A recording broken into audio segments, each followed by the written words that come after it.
Olá pessoal, aqui é o professor Bernardo, seguindo com as aulas de Fisiologia Animal Comparada.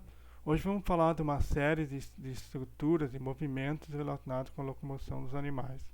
Movimento ameboide ciliar, músculo cat de molúsculos e músculo do voo de insetos. Então, primeiro vamos comentar aqui sobre o movimento ameboide. Ele ocorre em alguns protozoários, né? Ocorre praticamente em todos os animais, né? Leucócitos, por exemplo, dos vertebrados.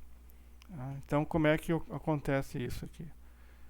Então, o movimento ameboide, nós temos o fluxo de endoplasma. Então, aqui aparece um protozoário aqui, né? Podemos ver aqui essa parte mais interna do animal é o endoplasma e a parte mais externa é o ectoplasma, certo? Então, o ectoplasma tem ele é mais gelificado, né? Tem um pouquinho mais é mais viscoso, e o endoplasma é mais fluido, certo? Então, ocorre um fluxo de endoplasma e formação do ectoplasma no pseudópodo, movimento através do pseudópodo, formação de falsos pés aqui na pseudópodo. Então, na parte anterior, para onde está se dirigindo o movimento, certo? Então, aqui aparece o pseudópodo, certo? Muito bem. E o ectoplasma, ele vai se transformando em endoplasma na parte posterior, certo? Então, essa parte aqui, ó, que é ectoplasma, vai se transformando em endoplasma, que é mais fluido, para poder fluir em direção ao pseudópodo. Então, o ectoplasma, como eu já mencionei, ele é mais um gel e ele possui filamentos de actina ligados pela proteína filamina. Então, não há ligação com miosina. Tá? No endoplasma, então, na presença de ATP e cálcio, a filamina é quebrada, ocorre ligação actina-miosina, que vai ser responsável, então, pelo fluxo do endoplasma em direção ao pseudópodo. Tá?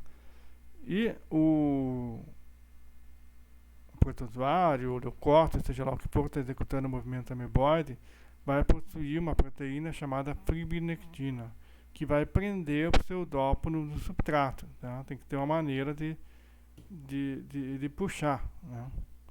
Então aqui, ó, nós temos as relações que definem o movimento ameboide.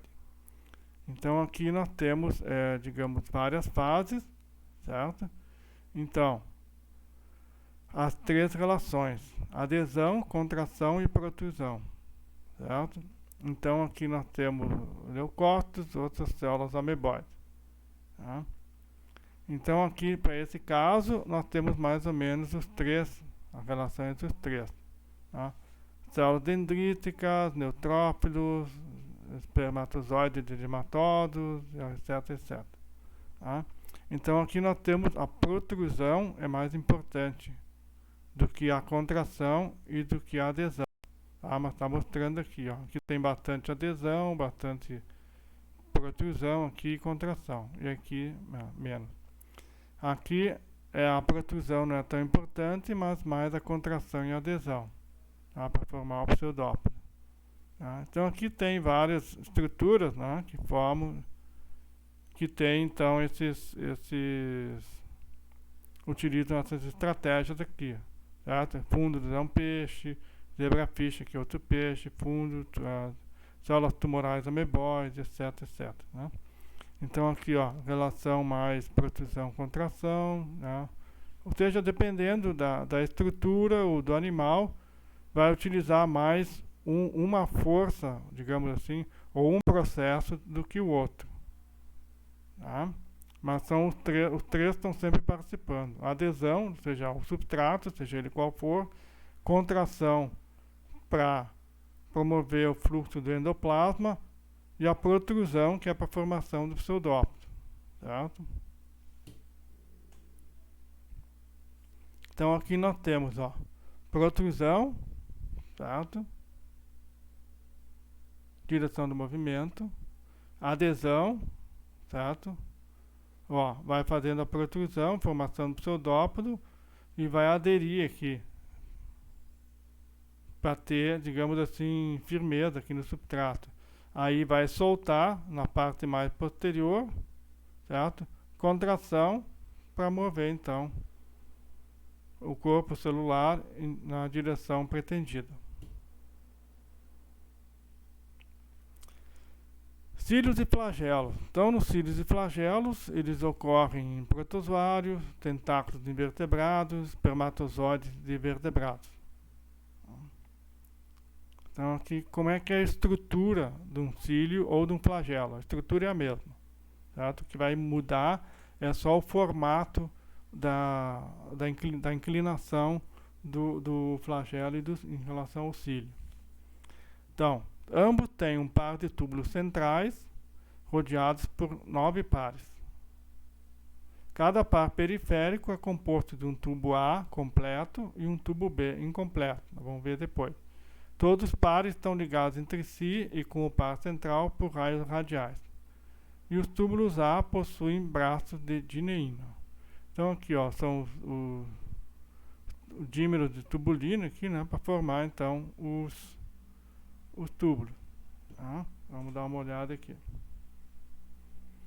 Então aqui seria uma visão na histologia, né, do corte transversal de um cílio, certo? Então veja aqui, ó, um túbulo completo e um túbulo incompleto, todos os pares aqui. Túbulo central, raios radiais, fazendo essa ligação aqui com o túbulo central, certo? Voltando aqui, ó. Então o túbulo B é incompleto e o túbulo A é completo. Então, túbulos A são esses aqui, em azul mais escuro, e esse mais claro são os túbulos B, que são incompletos. E aqui, em branco, aparecem os braços de dineína, certo? Então, aqui, ó, como é que é o movimento aqui, ó? No movimento do cílio, tem um movimento rápido, num sentido, um cílio estendido, certo? Ou seja, forma então maior atrito com a superfície, no caso seria um líquido, água ou líquido intracelular, extracelular, alguma coisa assim. E depois tem a fase de recuperação, que ele volta desse formato, mais lentamente e tentando então causar o mínimo de atrito possível, certo? E o flagelo faz esse movimento ondulatório. Tá? São mais compridos e são um movimento ondulatório. E aqui é esse movimento tipo uma chicotada, uma coisa assim. Tá? Então a diferença é no tipo de movimento, mas o processo de fazer esse movimento aqui, ou esse aqui, é o mesmo. Então como é que é? Os braços de dineína vão se ligar aos túbulos B do par adjacente e os túbulos B deslizam em direção à ponta do cílio. Tá?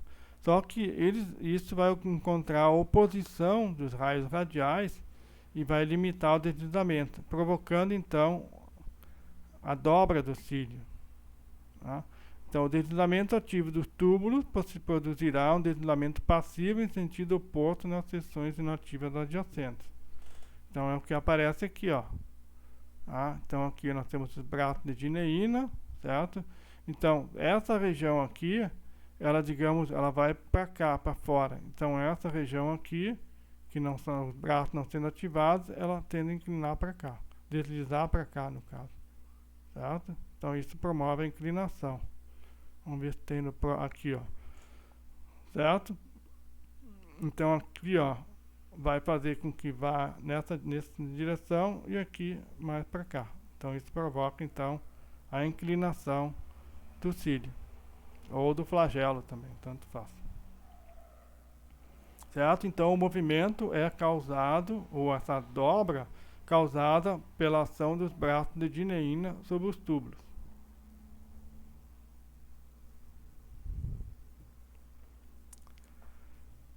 Sequência, vamos falar então dos músculos de bivalve. Por que os músculos de bivalve? Porque os músculos de bivalve, eles apresentam um sistema chamado CAT.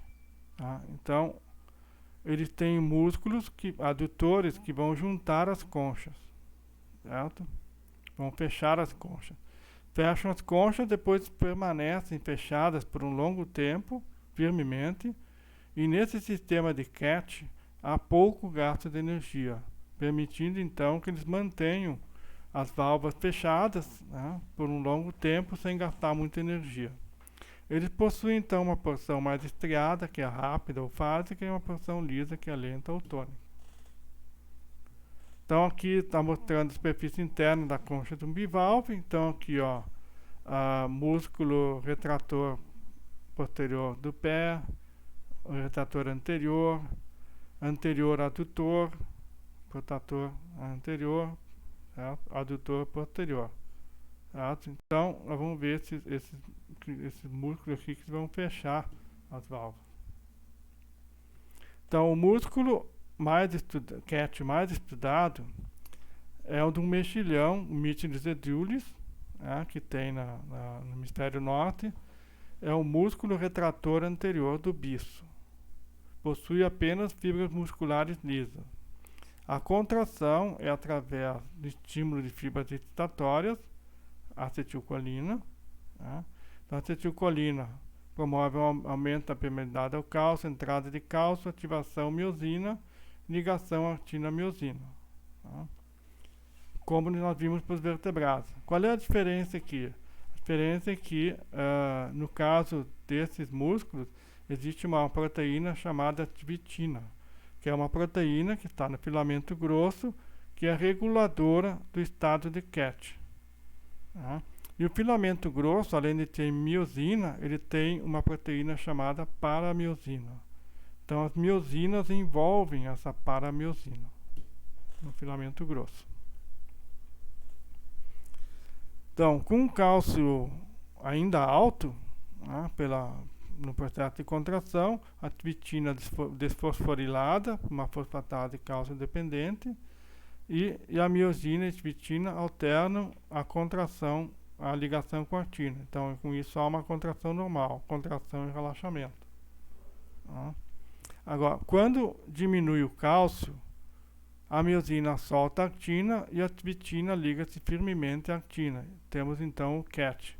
O CAT, o músculo continua contraído, mas com um gasto muito baixo de ATP e baixo consumo de oxigênio e tem baixo cálcio. De um modo geral, o que acontece?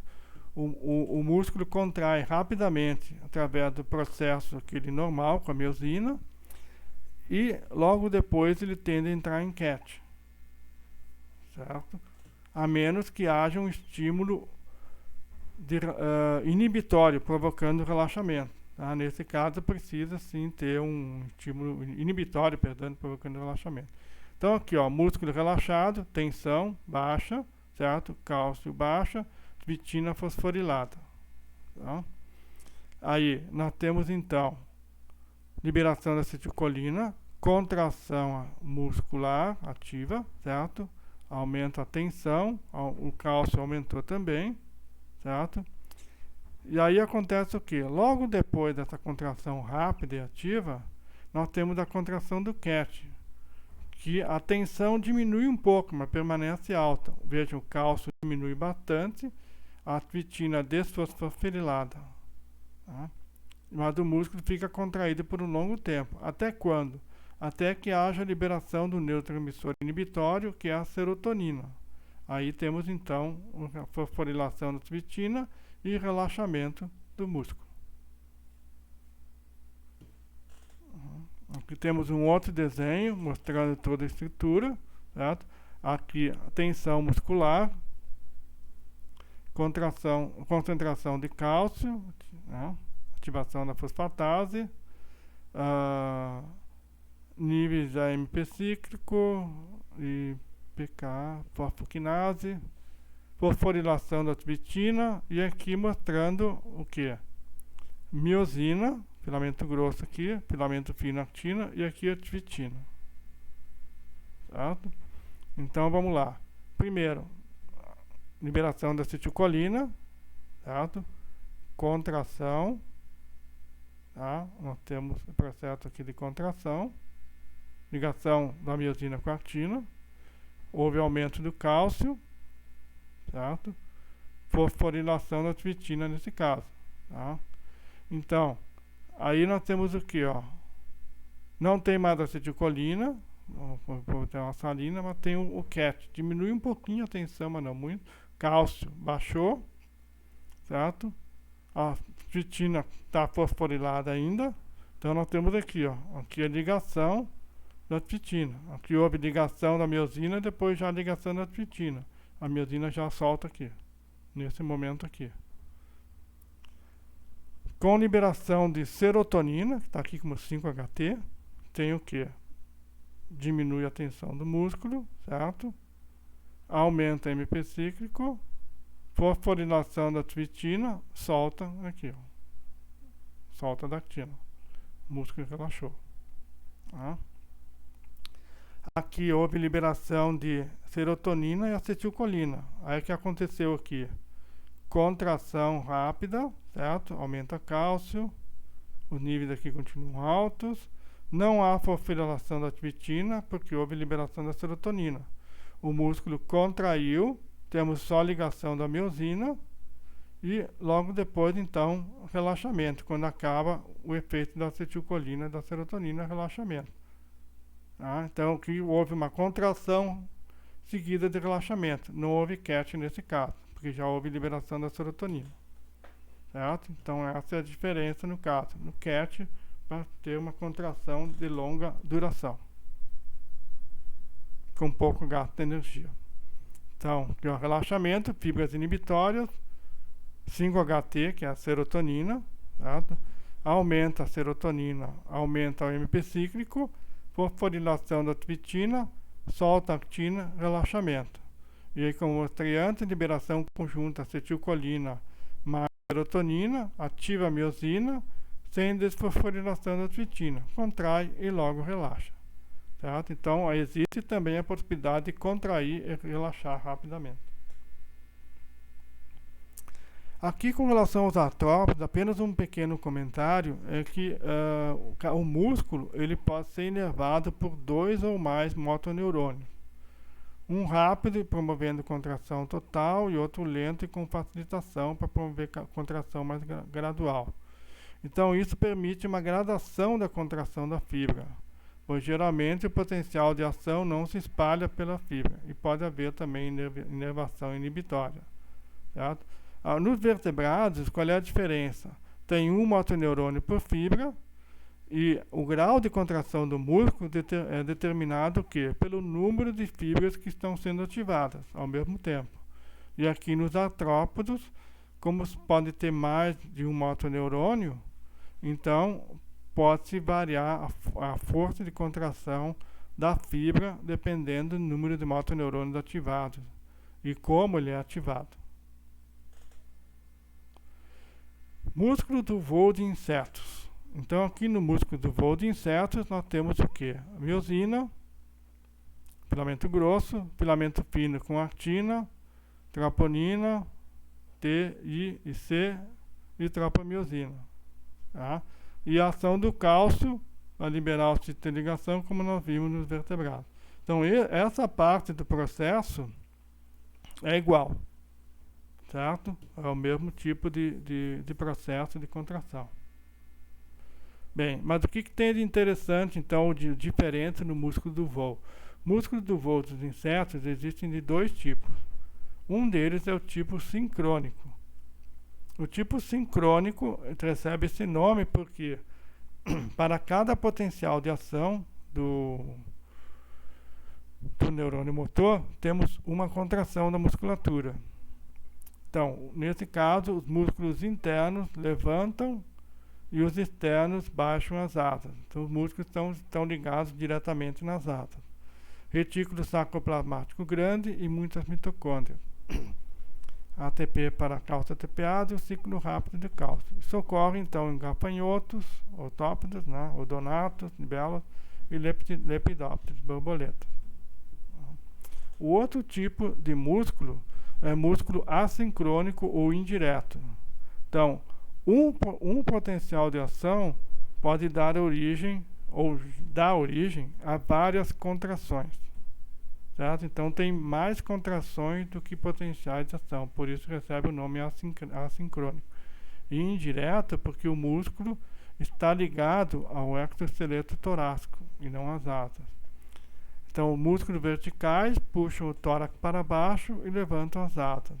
E os músculos horizontais fazem o tórax voltar à sua posição inicial, baixando as asas.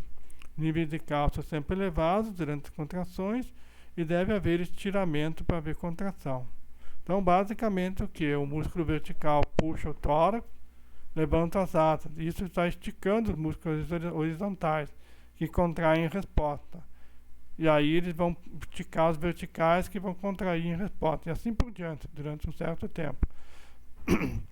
Esse tipo de músculo tem uma frequência de contração maior do que do músculo assincrônico. Ou seja, as asas batem numa frequência maior do que nos insetos com músculo sincrônico.